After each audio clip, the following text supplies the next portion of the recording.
കാരണം നമ്മളിവിടെ ഉണ്ട് എന്നുള്ളത് അവരെ ഒന്ന് അറിയിക്കുക, ഓർമ്മിപ്പിക്കുക. അതൊരു നല്ല കാര്യം.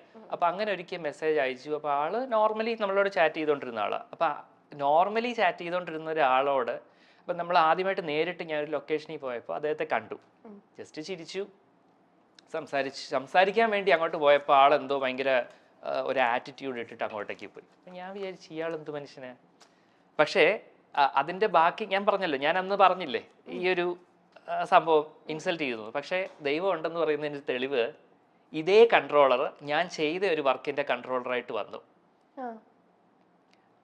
ആ ഡയറക്ടറിന്റെ കയ്യിൽ നിന്ന് ആ കൺട്രോളർ ഒരുപാട് ചീത്തവിളി കേൾക്കുകയും ചെയ്തു. എന്നുവെച്ചാൽ ആള് പിന്നീട് എനിക്ക് മനസ്സിലായത് ആള് ശരിക്കും ഒരു ശുദ്ധനാണ്.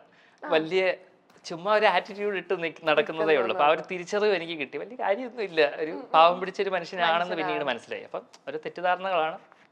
ഇപ്പം കുഴപ്പമൊന്നുമില്ല, ഹാപ്പിയാണ്. നമ്മുടെ അടുത്ത ചക്കം. ശരി, വിസിൽ റെഡി അല്ലേ? ഓൾറെഡി. സീരിയൽ രംഗത്തും പൊളിറ്റിക്സ് സജീവമാണ്. സീരിയൽ രംഗത്തും പൊളിറ്റിക്സ് സജീവമാണ്.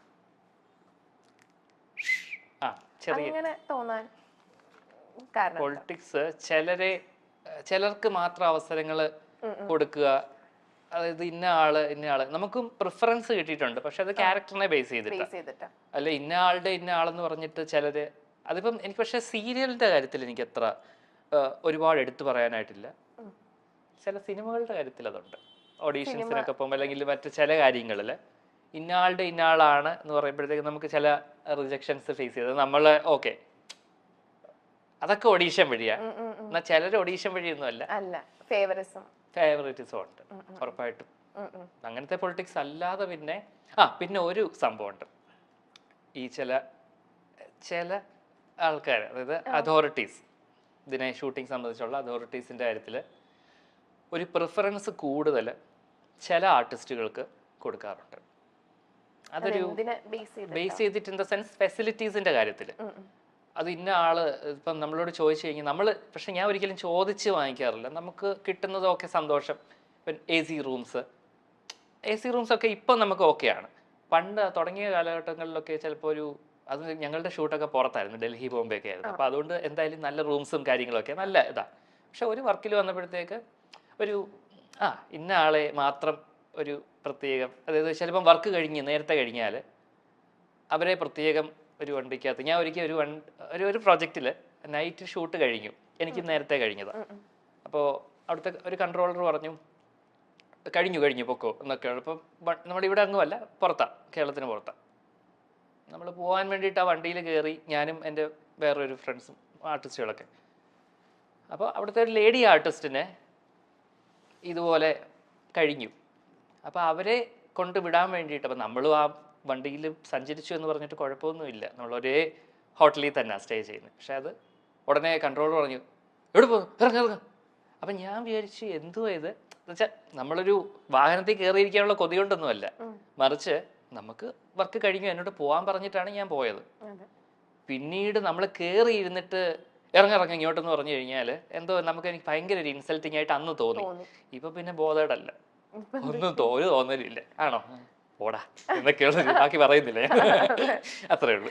മനോരമയിലൂടെ പ്രേക്ഷകരുടെ ഇഷ്ട സീരിയലായി മാറിയ സീരിയലാണ് ചാക്കോയും മേരിയും. ഇതിൽ കേന്ദ്ര കഥാപാത്രങ്ങളായത് ചാക്കോയെ അവതരിപ്പിക്കുന്നത് ഏറെക്കുറെ പുതുമുഖമായ സജിൻ ജോൺ ആയിരുന്നു. സീരിയലിലെ പോലെ തന്നെ ചില ട്വിസ്റ്റുകൾ സജിന്റെ ജീവിതത്തിലും ഉണ്ടായിട്ടുണ്ടെന്ന് സജിൻ മുൻപ് തുറന്നു പറഞ്ഞിട്ടുണ്ട്. ചാക്കോയും മേരിയും സീരിയലിലൂടെ വലിയൊരു ഹൈപ്പ് തന്നെ സജിന് ലഭിച്ചിരുന്നു. എന്നാൽ പിന്നീട് താരം അധികം സീരിയലൊന്നും കണ്ടില്ല. എന്താണ് താരത്തിന് സംഭവിച്ചത്? കാരണം പെട്ടെന്ന് നല്ലൊരു പുതുമുഖമായിട്ട് ഒരു ചെറുപ്പക്കാരൻ അവതരിപ്പിച്ചുകൊണ്ടാണ് സജിൻ എത്തിയത്. സജിൻ നല്ലൊരു അധ്യാപകനാണ്, എന്നാൽ സീരിയലിലേക്കുള്ള അഭിനയ മോഹം കൊണ്ട് സീരിയലിലേക്ക് എത്തിയ ഒരാൾ കൂടിയാണ്. എന്നാൽ അവിടെ നിലനിൽക്കാൻ സജിന് കഴിഞ്ഞില്ല. സീരിയലിലും എല്ലാവരും കാണും പോലെ പൊളിറ്റിക്സ് ഉണ്ടെന്നാണ് സജിൻ പറയുന്നത്. പത്തനംതിട്ട ജില്ലയിലെ തുമ്പമണ്ണാണ് സ്വദേശം. അപ്പന് കൺസ്ട്രക്ഷൻ ആണ്, ഇലക്ട്രിക്കൽ കട നടത്തുന്നുണ്ട്. അമ്മ റിട്ടയർഡ് ഹെഡ് മിസ്ട്രസുമാണ്. താൻ എല്ലാവരുടെയും ഏക മകനാണെന്നാണ് സജിൻ പറയുന്നത്. പിന്നെ അച്ഛന്റെ അമ്മയുണ്ട്. ഇതാണ് ഇവരുടെ കുടുംബം. അഭിനയം ചെറുപ്പം മുതലേ ഇഷ്ടമാണ് സജിന്. 2ാം ക്ലാസ് മുതൽ നാടകം, സ്കിറ്റ്, മറ്റു കലാപരിപാടികൾക്കെല്ലാം തന്നെ രംഗത്തുണ്ടായിരുന്നു. പക്ഷേ ഡിഗ്രി കഴിഞ്ഞ ശേഷമാണ് അഭിനയിക്കണം എന്നുള്ളൊരു മോഹം എത്തിയത്. കുടുംബത്തിൽ ആർക്കും അങ്ങനെ കലാപാരമ്പര്യങ്ങളൊന്നുമില്ല. ഏത് വാതിലിൽ മുട്ടണം എന്ന് സജിന് അറിയില്ലായിരുന്നു. അങ്ങനെ പഠിക്കാൻ പോയി. PGയും BEഡും ചെയ്തു. അത് കഴിഞ്ഞ് 2 വർഷം സ്കൂൾ അധ്യാപകനായി ജോലി ചെയ്തു. ആ സമയത്താണ് തന്റെ ഫേസ്ബുക്ക് സുഹൃത്ത് നടൻ സാബു വർഗീസ് തന്റെ ഫോട്ടോ ഒരു സംവിധായകന് അയച്ചു കൊടുക്കുന്നത്. അവിടെ വെച്ചാണ് ജീവിതത്തിലെ വഴിത്തിരിവ് സംഭവിക്കുന്നത്. എന്നെ സജിനെ ഓഡിഷന് വിളിക്കുന്നു, അങ്ങനെ പോകുന്നു, തിരഞ്ഞെടുക്കുന്നു. അങ്ങനെയാണ് മഴവിൽ മനോരമയിലെ ഭ്രമണം എന്ന പരമ്പരയിലേക്ക് സജിൻ എത്തുന്നത്. ശരി. ചില സീരിയലുകളിൽ ചെയ്തു വെച്ച കഥാപാത്രങ്ങൾ ചെയ്യേണ്ടിയിരുന്നില്ല എന്ന് തോന്നിപ്പോയിട്ടുണ്ട്? ഇല്ല, ചെയ്ത ക്യാരക്ടേഴ്സ് ഒക്കെ ഒരുപാട് ഇഷ്ടപ്പെടുന്ന ഒരാൾ എല്ലാം ഇഷ്ടത്തോടെ കൂടി ചെയ്തതാണ്. എല്ലാ ഒരു അവസരങ്ങൾ എന്ന് പറയുമ്പോഴെല്ലാം ദൈവം കൊണ്ടുതരുന്ന ഓരോ കാര്യങ്ങളല്ലേ. അപ്പൊ അതെല്ലാം എല്ലാം വളരെ ഇമ്പോർട്ടന്റ് ആയിട്ടുള്ള എല്ലാ ഇഷ്ടത്തോടെ. ഏതെങ്കിലും ക്യാരക്ടേഴ്സ് ഇംപ്രൂവ് ചെയ്യണം അങ്ങനെ തോന്നിയിട്ടുണ്ടോ? അങ്ങനെ ചോദിച്ചാൽ നമുക്കൊരു ശരിക്കും ഇപ്പം അമ്മ അറിയാതെ തന്നെ ഒരു ക്യാരക്ടർ എടുത്തു പറയുകയാണെങ്കിൽ നമുക്ക് പലപ്പോഴും ആലോചിക്കും, പക്ഷെ ഇത്രയും പാവം പിടിച്ച് നമ്മൾ ചില സിറ്റുവേഷൻസിൽ ഇവനെന്താ ഈ ക്യാരക്ടർ എന്താ ഇങ്ങനെ പറയുന്നേ, ഇങ്ങനൊക്കെ പറഞ്ഞൂടെ. പക്ഷെ നമുക്കൊരു സ്പേസ് അവിടെ ഇല്ല. സ്ക്രിപ്റ്റ് റൈറ്റർ എന്ത് തരുന്നോ അദ്ദേഹം ആ എഴുതി വെക്കുന്ന ഡയലോഗ് കൊണ്ട് രൂപപ്പെടുന്ന ഒരു ഇമേജ് ഉണ്ട്. അത് കാരണം എനിക്ക് ഒരുപാട് തെറിവിടെ കേട്ടിട്ടുണ്ട്. അയ്യോ കൊള്ളാം, എന്ന് വെച്ചാൽ ഇയാൾ ഇതൊന്തോന്ന് കിഴങ്ങനെ അങ്ങനെയുള്ള രീതിയിലല്ലേ. പക്ഷെ നമ്മൾ ശരിക്കും റിയലി അങ്ങനത്തെ ഒരു ക്യാരക്ടറോട് യാതൊരു ബന്ധവുമില്ല. പക്ഷെ നമ്മൾ ആ പറഞ്ഞല്ലോ ഒരു ഫോഴ്സ് ചെയ്യുക, നമ്മൾ അങ്ങനെ ചെയ്തേ പറ്റൂ. അപ്പം നമ്മൾ വിചാരിക്കും ഓക്കെ അഭിനയമല്ലേ ഇഷ്ടം, എന്നാ പിന്നെ അങ്ങനെ ചെയ്തേക്കാം. പിന്നെ ചേട്ടൻ്റെ ഒരു യമുന എന്ന് പറഞ്ഞിട്ടൊരു ഷോർട്ട് ഫിലിം ഉണ്ടെന്നില്ലേ, അതിനകത്ത് ചേട്ടൻ നെഗറ്റീവ് ക്യാരക്ടർ ഇപ്പൊ ചേട്ടനെ കൊണ്ട് അങ്ങനെയൊക്കെ ചെയ്യാൻ പറ്റുമോ? കാരണം അത്രയും എനിക്ക് തോന്നുന്നു ചേട്ടൻ ഏറ്റവും ഹൈലൈറ്റ് ചേട്ടൻ്റെ ചിരിയാന്ന് തോന്നുന്നുണ്ട്. ഭയങ്കര നിഷ്കളങ്കായിട്ടുള്ളൊരു ചിരിയാ. അങ്ങനെ കണ്ടിട്ട് ഒരാൾ പെട്ടെന്ന് ഒരു നെഗറ്റീവ് ക്യാരക്ടർ ചെയ്യുമ്പോൾ അതിന് കുറെ കമന്റ് വന്നിട്ടുണ്ട്, ഇയാളെ കൊണ്ട് അതൊന്നും പറ്റത്തില്ല. അപ്പം നമ്മള് സീരിയസ് റോള് ചെയ്യാൻ എനിക്ക് സത്യം പറഞ്ഞ സൈക്കോ റോളുകൾ ഭയങ്കര ഇഷ്ടമാണ്. അങ്ങനത്തെ പാവമായിട്ടിരുന്നിട്ട് ഇച്ചിരി വില്ലത്തരം കാണിക്കുന്ന, എന്നാൽ നമ്മളുടെ മനസ്സിൽ വില്ലൻ എന്ന് പറഞ്ഞു കഴിഞ്ഞാൽ ഇച്ചിരി മസിലൊക്കെ പെരുപ്പിച്ച് വന്ന് നിന്ന് കുറെ ഡയലോഗ് അടിക്കുക, അതല്ല. വില്ലൻ വേഷങ്ങൾ എന്ന് പറയുമ്പോൾ നമ്മുടെ ജീവിതത്തിലാണെങ്കിലും വില്ലന്മാർ ഒരുപാട് പല രൂപങ്ങളിലല്ലേ. അപ്പൊ നമുക്ക് എക്സാക്ട് ഇതുപോലെയാണ് ഇയാൾ ഇങ്ങനെയാണെന്ന് പറഞ്ഞാൽ ഭയങ്കര മസിൽ പെരുപ്പിച്ച് ഭയങ്കര നിഷ്കളങ്കമായിട്ടുള്ള മനസ്സുള്ള ആൾക്കാരില്ലേ? ഉണ്ട്. അപ്പൊ അതുപോലെ അല്ല ഞാൻ പറഞ്ഞ റിയൽ ലൈഫുമായിട്ട് ഉണ്ടാവും. റിയൽ ലൈഫ് ഇൻസിഡന്റ് മെമ്മറീസിലെ തന്നെ വില്ലൻ വേഷങ്ങൾ എന്തുകൊണ്ട് അങ്ങനെ നമുക്ക് ഒരിക്കലും പ്രതീക്ഷിക്കുന്നില്ല. ആള് ചിരിച്ച് നിന്നിട്ട് പെട്ടെന്ന് ആ ഒരു സൈക്കോ ക്യാരക്ടറിലേക്ക് മാറുന്നത്. അങ്ങനത്തെ ക്യാരക്ടേഴ്സ് ഒക്കെ കിട്ടിയ സന്തോഷം ചെയ്യാൻ പറ്റും എന്നുള്ള വിശ്വാസമുണ്ട്.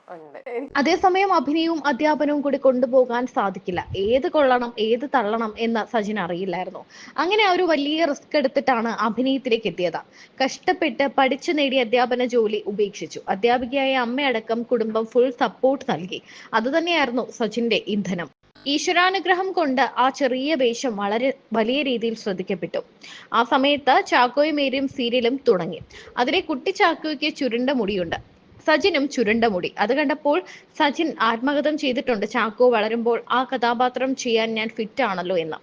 പക്ഷേ അത്ഭുതം എന്ന് പറയട്ടെ, ഭ്രമണത്തിലെ തന്നെ ശ്രദ്ധിച്ച സംവിധായകൻ ചാക്കോയിലും മേരിയിലേക്കും തന്നെ വിളിക്കുകയായിരുന്നു എന്നാണ് പറയുന്നത്. അങ്ങനെ മനസ്സിൽ കണ്ടത് കൈവെള്ളയിൽ കിട്ടിയ പോലെയായി.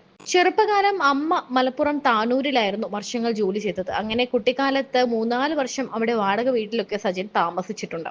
പിന്നീട് നാട്ടിലേക്ക് സ്ഥലം മാറ്റം കിട്ടി. പല ഘട്ടങ്ങളായി വികസിച്ച വീടാണ് സജിന്റേത്. പണ്ട് ഓടിട്ട ചെറിയ വീടായിരുന്നു. ഏകദേശം 10 വർഷങ്ങൾക്ക് മുൻപ് പുതുക്കി പണിതു, സൗകര്യങ്ങളൊക്കെ കൂട്ടി. അങ്ങനെ ഇന്ന് കാണുന്ന വലിയ വീടാക്കി. അന്ധനായി അഭിനയിക്കുന്നത് ആദ്യം വലിയ വെല്ലുവിളിയായിരുന്നു സജിന.